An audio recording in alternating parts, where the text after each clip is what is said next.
Olá pessoal, tudo bem com vocês? Eu sei que hoje é uma quinta-feira, mas esse vídeo vai fazer total sentido ser publicado hoje e não na nossa sexta-feira. Porque nesse final de semana temos o lançamento da nova coleção de Magic, que é Edge of Eternity.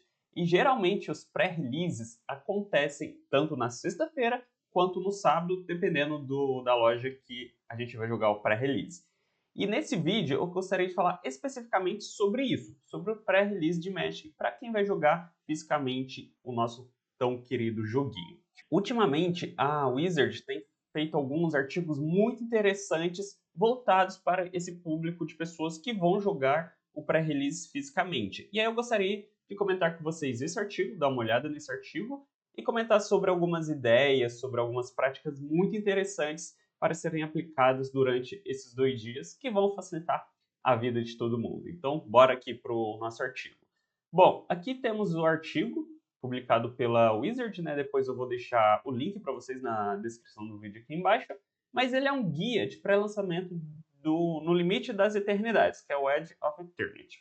E daí o que ele fala? Ele traz o pacotinho, então quando a gente compra o pré-release, a gente vai ganhar essa caixinha de pré-release bem bonitona. E o que veria dentro dessa caixinha? Ela compõe 6 boosters de jogo de Limiar da Eternidade, que é os 6 boosters da nova coleção, um card raro ou mítico, raro metalizado tradicional carimbado com o ano, então vem uma carta rara ou mítica escrito 2025, que é para identificar que aquela carta veio de uma coleção de pré-release, né? Só vem dentro dessas caixinhas. É bem legal essas cartas. Vem uma caixa, né? Uma caixinha para você poder guardar. Aqui eu acho que não vai dar para ver, mas eu tenho algumas caixinhas aqui da coleção passada. E um dadinho de D20, bem legal também. E aí, o que ele fala mais dentro desse artigo? Ele comenta sobre como a gente deve construir o nosso deck de pré-lançamento. A principal ideia de construção de um deck de pré-lançamento é a escolha das cartas. E a escolha das cartas não, a escolha da cor do seu deck, né? Como que a gente define a escolha da cor do deck? Para essa coleção, a Wizard sugere utilizar pelo menos 2 cores ou uma cor. Em alguns momentos a gente consegue utilizar até 3, mas o foco ideal seria 2 cores. Em lançamentos antigos, como a de Tarkir, a gente tinha guildas, né? E essas guildas eram compostas por 3 cores. Então tinha muita coisa que fazia 3 cores funcionar super bem. Aqui serão apenas 2 cores. E como que eu defino a cor do meu deck? A primeira coisa que você vai fazer quando pegar o seu pacotinho, né, e começar a abrir as cartas lá, é separar em montinhos de cores separadas. Então você vai colocar branco com branco, azul, preto, vermelho e verde, tudo separadinho, todas as cartas ali, as multicoloridas e as incolores. E a partir disso, você vai buscar as cartas que são definidas como bombas dentro dessa sua pool de cartas. Então, você vai olhar se você tem uma bomba no branco, no verde, no azul, no preto ou no vermelho. Aqui eles traz 2 exemplos de bomba, por exemplo, a Cosmo Grande seria um tipo de bomba do branco. E toda vez que você casta uma segunda spell, a cada turno você vai escolher uma coisa. Ou criar 2 magos 1/1 soldier, nossa, 2 criaturas, eu achei que era só uma. Ou você vai colocar um contador mais um em cada uma das suas criaturas. Então percebam o seguinte, ela é uma carta que vai deixar o seu campo muito grande ou vai crescer bastante as suas criaturas se você conseguir utilizar ela. Então a habilidade dela geralmente vai ativar no turno 4, porque você tem que gastar 2 spells, né? Então no turno 3 não teria como, porque ela custa 3. Então a partir do turno 4 ou 5 você consegue descer ela, criar fichinhas e crescer suas fichinhas. Se você faz isso 2, 3, 4 turnos seguidos, é muito difícil de você, do oponente, conseguir lidar com o seu campo, né? Porque você está sempre crescendo suas fichinhas. Então, eu poderia dizer que ela seria uma bomba. Outra que ele traz é uma carta preta e vermelha. Então, se a sua bomba for branca, você vai olhar a sua pool de cartas brancas. Então, vamos supor que tem mais 10 cartas brancas. Então, opa, talvez a minha primeira cor seria branca. Se a sua bomba for uma preta e vermelho, talvez você teria que olhar para as cartas da pool preta e vermelha para compor o seu deck. E aí, então, essa é a ideia da bomba, como que você escolhe a cor dos seus decks. Você vai olhar para aquela pool de cartas de cor e ver se tem uma bomba nela e colocar. Dá para focar em 2 coisas, né? 2 pool de cartas, mas vamos supor que você saia com uma coisa dessa, e daí saia com 3, 4 coisas brancas que são mais ou menos, e não tem mais nada branco. O que eu faço? você pode tentar utilizar um Splash, que o pessoal chama. Splash é quando você usa duas cores, por exemplo, usa o preto e o vermelho com Splash pro branco. Você vai ter duas cartas brancas no máximo, e aí você precisa adicionar manas para que você consiga utilizar esse Splash. A ideia é não comprometer sua base de mana, então você montar essa base de mana em cima do preto e do vermelho e ter duas, três coisas que vão facilitar utilizar essa carta branca quando ela vier na sua mão. Tanto para ela não ficar perdida na mão, né? Você ter só mana preta e vermelha em campo e uma carta branca na mão, quanto vir um monte de mana branca e você só ter carta preta e vermelha na mão. Você não quer isso. Então o Splash tem que tomar um pouquinho mais de cuidado. O que mais que ele fala nesse artigo? Então tá, o primeiro foco é sobre as bombas. Então você parou por cor, olhou as bombas, você sabe qual combinação de cores você tá. Outro ponto importante seria as remoções. As remoções, o ideal para um deck de limitado para release seria aproximadamente umas 5, 6 remoções, seria muito ótimo. Porque o que você quer fazer geralmente num deck de limitado? Você quer tirar as bombas do seu oponente, né? Seu oponente também ele vai tentar colocar bombas no deck, então você precisa eliminar a bomba dele e descer a sua bomba ou descer suas cartas. Só que como no limitado aquela pool de cartas não é uma pool de cartas com muitas raras, muitas coisas míticas, né? São cartas tipo geralmente são cartas comuns e incomuns. A maioria do deck é composto por maioria de cartas comuns e incomuns. E aí você não vai ter muita coisa que é bomba. Você não vai ter 5 bombas no seu deck. Você não vai ter, por exemplo, 4 Sheldreds no seu deck, que é incrível, né? Então você vai ter uma só. Então você utiliza essas bombas para eliminar essa única bomba que seu oponente tem, ou duas bombas que seu oponente tem, e aí você vai ter os seus fichinhas. Às vezes a sua bomba nem vai vir no jogo, às vezes você vai ganhar com cartas comuns batendo 2/2 ali no seu oponente. Então se você consegue tirando as coisas da frente, conectando esses danos 2/2, é excelente. Às vezes muitas partidas do limitado, você acaba tendo muitas cartas comuns em campo que faz uma coisinha ou outra, não são cartas excelentes, são cartas razoavelmente boas, e daí então você precisa remover as coisas do seu oponente. Logicamente que existem cartas muito comuns e incomuns que são extremamente boas. A gente viu recentemente o banimento de cartas comuns e incomuns que quebravam o jogo, né? Quebravam o meta e elas tiveram que ser banidas. Então acontece também. E aí, dentro desse artigo, aqui eu não sei por que não abre, mas teoricamente, quando você clica aqui, era para mostrar as remoções que cada cor tem. Então você vai ter remoção no branco, você vai ter remoção no azul, vai ter remoção no preto, remoção no verde e remoção no vermelho. E cada cor, ela traz uma característica diferente de remoção. Por exemplo, no verde, as remoções são muito de você pegar a sua criatura e dar dano em outra criatura. Então no verde você precisa de ter criatura em campo para fazer, minha criatura dá 5 de dano à criatura do oponente.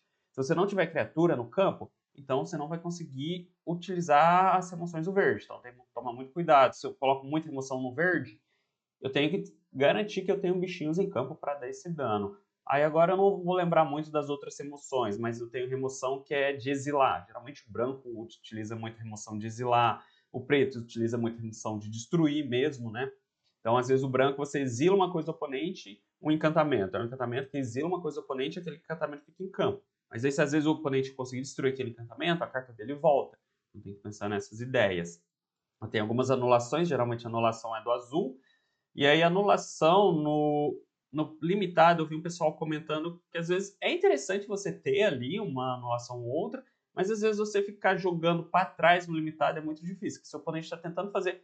O seu oponente está fazendo bichinhos comuns 2/1, que você não acha que é uma bomba, e você está esperando fazer alguma coisa com uma anulação na mão. Você está esperando anular a bomba dele. E daí ele está enchendo o campo dele com bichinhos 1/1 ali e está te batendo. Então uma hora vai ficar difícil de voltar para esse game, né? Então tem que tomar cuidado também com a anulação. Fala da curva de mana. Então aqui ele traz uma ideia das quantidades de cartas que a gente tem na nossa curva de mana. Então eu tenho uma mana de 1 a 2 cartas, 2 manas de 7 a 8, 3 de 5 a 6, 4 de 3 a 4, 5 manas 2 a 3, acima de 6 manas numa carta talvez, ou 0, né? E geralmente 17 terrenos. E aí os terrenos geralmente é 17. Alguns decks dá para jogar com 16, mas mais do que isso é difícil. Aqui a gente tem a mecânica de landfall, né? Então, mas eu não sei se vira jogar com mais de 17 terrenos. Ponto importante, o deck é construído de 40 cartas, então se você tem 17 terrenos, você vai ter que colocar 23 cartas daquela pool no seu deck. Outro ponto importante, durante o pré-release, se você está jogando ali e você vê que aquele deck não está legal, você pode mudar ele. Então, todas as cartas que você abrir naqueles 6 boosters, você pode utilizar para montar um deck. Então, você pode jogar a primeira partida com um deck e a segunda partida com outra pessoa, você pode pegar outro deck. Às vezes você montou um deck e falou, não gostei, e tirar tudo e jogar com outro deck. Você pode fazer isso, tá? Aquela pool de cartas ali que você tem naqueles 6 boosters são utilizadas para montar isso, mas não pode ser além daquelas cartas que estão naquele booster, né? Senão fica desleal para as outras pessoas.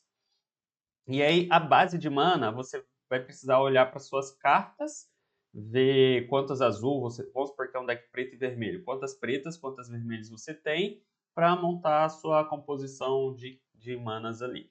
Então, outro ponto importante, qual que é a quantidade de manas que eu tenho que levar para o pré-release? Você precisa levar suas manas, né? Porque no booster não tem.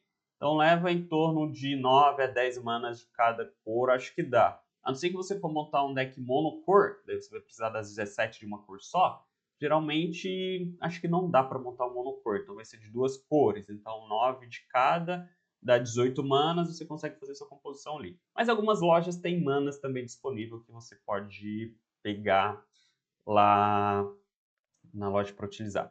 Tem uma habilidade aqui nesse jogo que chama... Deixa eu descer aqui rapidinho só para a gente ver essa habilidade. Ver se tem algum exemplo dela aqui. Que são as espaçonaves. Não é da espaçonave, é outra habilidade. É aquela habilidade que você utiliza... Eu esqueci agora o nome da habilidade. Deixa eu dar uma olhada aqui, só rapidinho. Então, não tem. É que você pode utilizar a carta como a Warp. Essa daqui, ó. É logo aqui embaixo. Warp, você vai utilizar essa carta como 2 de mana. E daí você vai descer ela, fazer habilidade. Quando essa criatura entra, cria um white, uma Solider Token. E daí no final você exila ela. E daí no turno 4 você pode utilizar. Então é meio que você tem 2 cartas na mão. Você vai ter ela no turno 2 e vai ter ela no turno 4. E aí, onde que eu coloco ela na minha base de mana? E aí depende muito, você precisa ver, essa carta, ela vai ser utilizada sempre com 2 de mana ou ela vai ser utilizada com 4 de mana? Aí com 2 de mana ela vai entrar aqui, na parte de 2, e se você quiser só utilizá-la com 4 de mana, ela vai entrar aqui, onde você posiciona as suas cartas. E aí dentro disso, no construído geralmente, no limitado, né? Não no construído, no limitado, a gente tem os arquétipos. Então, aqui dentro desse artigo, ele traz os arquétipos. Então, por exemplo, branco e azul é segundo feitiço. Então, toda vez que se você for montar um deck de branco e azul, você tem que ter ideia que você está montando, às vezes, um deck de segundo feitiço. E aí existem cartas brancas que vão entrar em outra composição, que é, por exemplo, verde e branco, que é de marcador. Então, você vai ter cartas brancas que adicionam marcador, você vai ter cartas brancas que estão relacionadas ao segundo feitiço. Então você tem que dar uma olhada para essas cartas brancas e ver em qual arquétipo ela se encaixa melhor. E aí tem uma explicaçãozinha aqui bem interessante de como esse arquétipo funciona. Basicamente, no segundo feitiço, você vai utilizar uma carta, e na hora que você utilizar seu segundo feitiço, você vai ativar uma habilidade que vão melhorar suas coisas, né? Por exemplo, o segundo spell que você gasta cada turno custa 2 a menos. Então você desce isso no turno 3, no turno 4, vamos supor que você faz uma coisa com uma mana. Gastou uma mana e a sua outra coisa na mão tem 3 de mana. Você vai gastar uma mana de novo, porque a segunda spell custa 2 a menos. Então tá vendo que é um benefício utilizar a segunda spell. A gente tem artefato, controle de artefato. Então, esse daqui você vai utilizar vários artefatos para meio que controlar o campo, né? Por exemplo, esse artefato aqui, quando ele entra, ele causa -3 no oponente. Daí ele faz coisas. Você fica esse artefato, você ganha 3 de vida. Então você vai controlar o campo meio que utilizando a ideia de artefato. Por exemplo, para gastar essa criatura, sacrifica o artefato ou criatura. Então, tá vendo? Se você vai adicionando vários artefatos em campo, você consegue fazer alguma coisa com esses artefatos depois. E aí eu destruo a criatura ou espaçonave. Uma mana, você sacrifica o artefato e destrua uma criatura do oponente. Isso aqui é uma boa remoção, né? Então, eu consigo destruir, às vezes, por exemplo, uma criatura grande, uma bomba, uma espaçonave grande. O preto e vermelho ele fala desse vazio, que é no início da sua end step, que é no final da sua manutenção, se uma não terra ou uma não permanente de terra, né, de terreno, tivesse deixado o campo, você faz alguma habilidade. Então, o Void é toda vez que uma carta sai do campo de batalha. Tanto ir pro cemitério, eu acho que voltar para a mão deve ativar também, porque está saindo do campo de batalha. Isso se não for terreno. Daí você vai fazer alguma coisa, vai ganhar alguma coisa assim. Por exemplo, essa daqui, o oponente revela sua mão, você escolhe uma e ele descarta. Se você E aí essa spell custa 2 a menos se você tiver saído uma permanente na mão. Então, se tipo assim, você tá lá no campo, uma criatura sua morreu, você vai utilizar isso com uma mana preta. A gente tem aterrissagens vermelho, verde e aterrissagens, que é o landfall, né, que eu falei, e de criar tokens de land. Então, toda vez que você desce um terreno, você vai ativar uma habilidade. Essa carta aqui, por exemplo, que é o Tanuki, toda vez que o terreno entra, você dá 1 de dano em cada oponente. Se essa é a segunda vez que essa habilidade é resolvida, eu ainda compro um card. Então, é bem interessante, né? Você desceu 3 de mana, turno 4, você desceu um terreno, conseguiu descer um outro terreno, você dá 1 de dano, compra uma carta. Verde e branco é aquilo que eu tinha comentado um pouquinho mais cedo, que é você adicionando marcadores nas suas criaturas. Talvez essa bomba aqui essa daqui, a Cosmo Grande, talvez ela entraria nesse branco e verde, né? Mas eu acho que ela entraria em várias outras composições de deck que tem branco também. O branco e preto é ir largo, que é aumentar o campo de batalha e adicionar marcadores mais um, então é bater bem forte no oponente. O agro de artefato azul e vermelho, então tem um pouquinho a ver de criaturas de artefato também. Por exemplo, quando essa criatura se torna virada, você dá um card e descarta um card. Toda vez que um artefato entrar no campo de batalha, coloca um mais um na criatura alvo. Então, você vai se beneficiando de artefatos. O cemitério é o preto e verde, né? O nosso querido Golgari. Não poderia ser tão diferente, né? Então, quando as coisas vão para o cemitério, você faz alguma coisa, né? E aí tem algumas coisas de retornar do cemitério também. Por exemplo, 5 de mana sacrifica essa criatura, volta a criatura ou nave para o campo de batalha. Tive como um feitiço, né? E daí, quando ela entra, eu tô milando 3 cartas. Então, entrou no turno 2, milio 3 cartas, né? Pego 3 cartas do topo, jogo no cemitério. Lá no turno 5, eu posso trazer uma coisa pro campo de batalha. As estações espaciais eles trazem no branco e vermelho, mas tem estação espacial em todas as cores.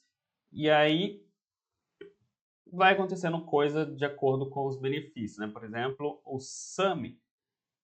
Se você controla 2 ou mais criaturas tapadas, cria uma token 2/2 artefato. E daí, como eu tapo minhas criaturas? Aí é a ideia de espaçonave. Para a espaçonave funcionar, eu tenho que tripular ela. Como que eu tripulo? Eu viro uma criatura e ela adiciona o poder dela à minha espaçonave. Então, por exemplo, se eu virar o Sami para essa espaçonave que está aqui do lado, eu vou adicionar 2 marcadores. Daí, quando chega a 9 marcadores, essa espaçonave se torna essa criatura 3/4 Fly First Strike. Então, eu posso fazer isso quando eu desço as criaturas, né, enjoadas, eu ativo essa parte de tripular, e a ideia é sempre chegar ao 9, o mais rápido possível para conseguir habilidades. Eu tenho Ramp no verde e azul, que é basicamente rampar, né? Então você vai rampando, aumentando sua quantidade de manas mais rápido que o oponente, para fazer as coisas gigantescas e finalizar o jogo. Bom, isso daqui é o artigo que a Wizard traz, muito interessante. Compensa ler antes de participar do pré-release, por isso que esse vídeo está saindo hoje, numa quinta-feira. Fiz alguns comentários importantes, né? Alguns outros comentários importantes antes de participar de um pré-release. Pelo menos dá uma lida em todas as cartas, né? Ou quase todas as cartas, olhar as cartas que você considera mais importante, para você ter uma ideia já de deck. O que acontece quando a gente começa um pré-release? A primeira hora do pré-release é para montar o deck que você vai jogar. Então, se você não conhece as cartas ainda, vai demorar um pouquinho mais até você ler todas e pensar em uma combinação. Se você já sabe quais as cartas existentes e quais arquétipos cada uma vai jogar, fica um pouquinho mais fácil, né? Porque você já vai separando ali por arquétipo, depois é só selecionar as 23 cartas que vai compor o seu deck. Levar uns dadinhos, né, para marcadores, é muito importante. A gente percebeu que tem muita coisa aqui que adiciona marcador mais um.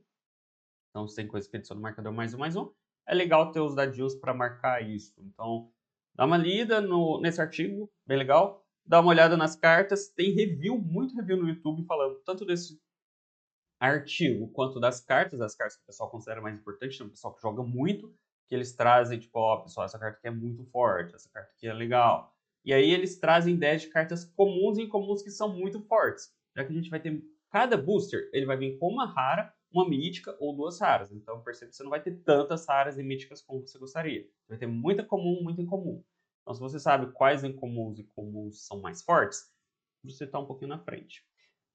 Então, fazer isso, levar uns dadinhos, levar uma água, levar umas land, né, para compor o deck e jogar e se divertir. E aí cada loja, ela faz um campeonato diferente. Por exemplo, tem uma loja que, se eu for jogar, eu vou jogar nessa loja de Londrina, chama Bate-Banca. Na sexta-feira, eu vou lá, né? Tem jogar lá, tem a quantidade de jogadores. Daí eu vou ganhar minha caixinha, vou montar meu deck. Aí na sexta-feira é um pouquinho mais competitivo. Cada vitória eu ganho um booster. Então são 4 rodadas. Então se eu ganhar as 4 rodadas, eu vou ganhar 4 boosters. Se eu ganhar 3 boosters, 2 vitórias, 2 derrotas, 2 boosters. 1 vitória, 3 derrotas, 1 booster. E se eu perder todas, eu saio apenas com o meu pacotinho de pré-release. Mas aí tem a parte do sábado, que é um pouquinho menos competitivo, que é todo jogador ganha 2 boosters de premiação.